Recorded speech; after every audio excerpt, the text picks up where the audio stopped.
So I just always loved radio. I always loved listening to it. I love the guys that I grew up listening to, who I work with now.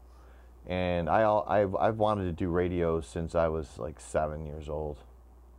So I've always wanted to do it and never thought about doing anything else. I talk a lot in my real life, so I just feel like, I just feel like. And plus, for me, this is not like when I came in, I wasn't nervous. I just wanted to throw my 2 hay pennies in and just to see where it was gonna go. It's not even being on the air. Like, I don't mind doing behind the scenes stuff, production, engineering, what have you.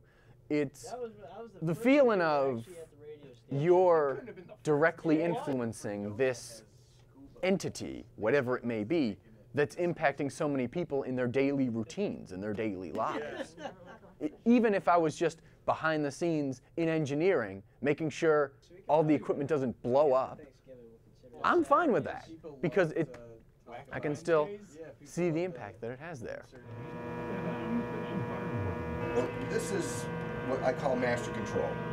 This is the audio routing for all the studios in the building and our automation system for all the computers that run our Scott Studios software, which is our automation software for on air.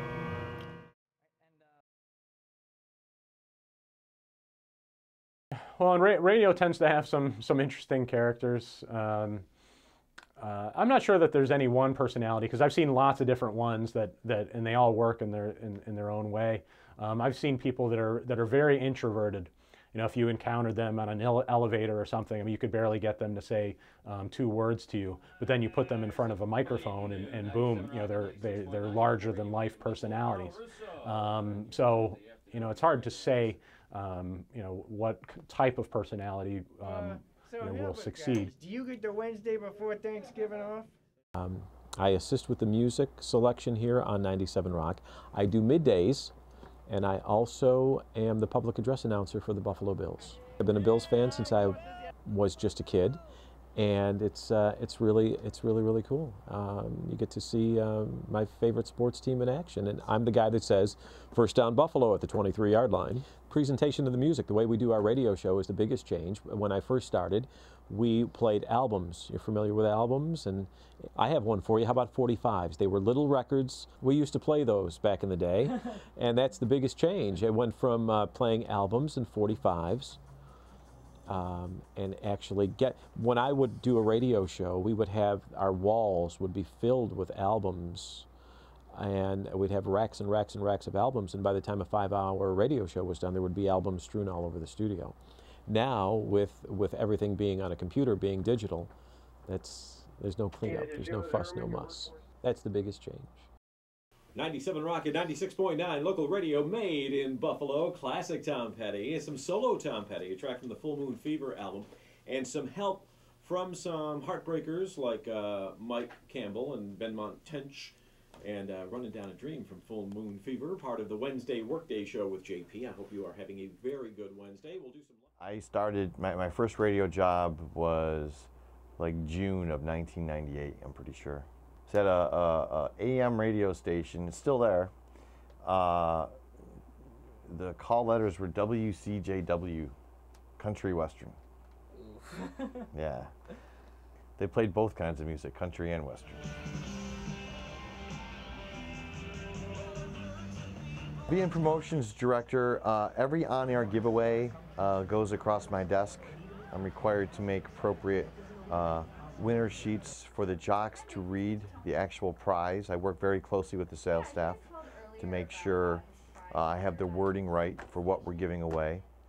So I'm responsible for all on-air giveaways. We also organize promotions, contests when we're on location. Make sure we have the right people hired for each event and make sure that we look good at each event. And 97 Rock does a lot of events and does a lot of sales remotes and is at a lot of concerts. So my job, it's not a hard job, it's just a very demanding job, time-wise.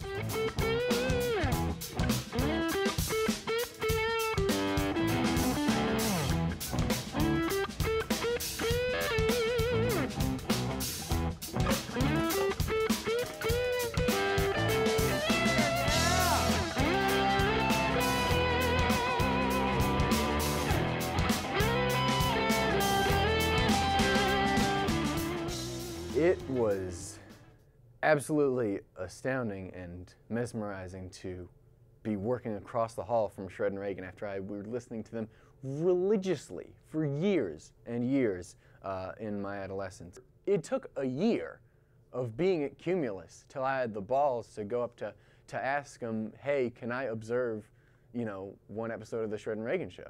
And, they eventually said sure. And I didn't say anything just because I finally saw behind the scenes of everything I'd been listening to for so many years. And it was a little bit of a shock. I certainly recognized their voices, but it was Shred and Reagan more than any of them that had a profound influence on me, that certainly intimidated me the most. Oh, man. My favorite part is being able to just talk and tell people about the news. And I love the feedback from people also, because it just shows that the hard work is not going unnoticed. And also it's giving us the chance to connect with other people from different walks of life. And people be drawn, because we get all types of different people that say they listen to us. And we're connected. Yeah, a few professors. We get people from professors to all types of different type of people from different walks of life that actually come and listen. And it kind of shows that we might be different, but we're all alike on some things. And we all have pretty much the same opinion on certain things and like to talk about the same stuff pretty much. Same thing again. Send it. Bam. Been given the gift of life.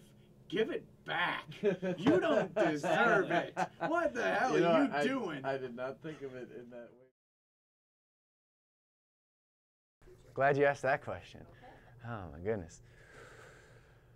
I'm definitely a lot more interested in what podcasting has to offer, though I feel like it's got to go in a certain direction for people to actually connect a lot more with it. Like, it's great on iTunes and different things like that, but people are getting more and more impatient, and there's a lot of changes that are going to have to be made for technologies that won't exist, that don't exist in 2 years, or that don't exist yet but will in 2 years.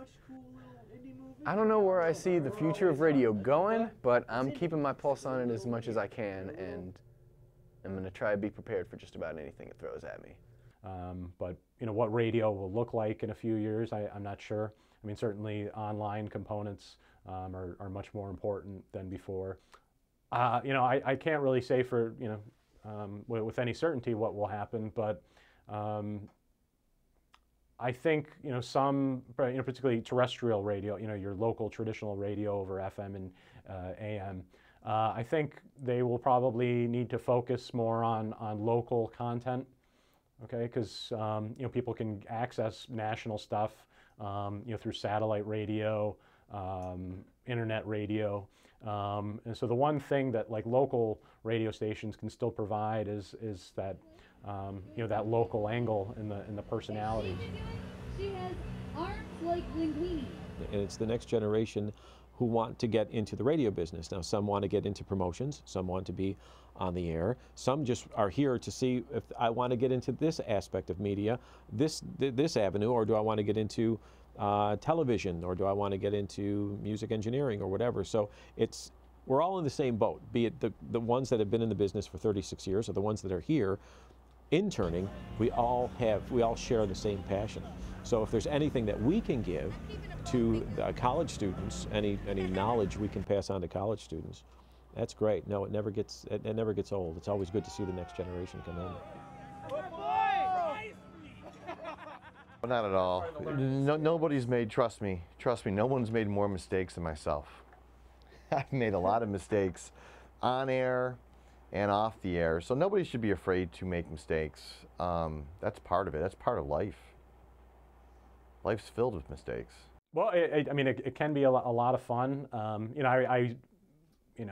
Certainly it's an industry that's changing. There's fewer and fewer jobs available. Companies are hesitant to hire people full time.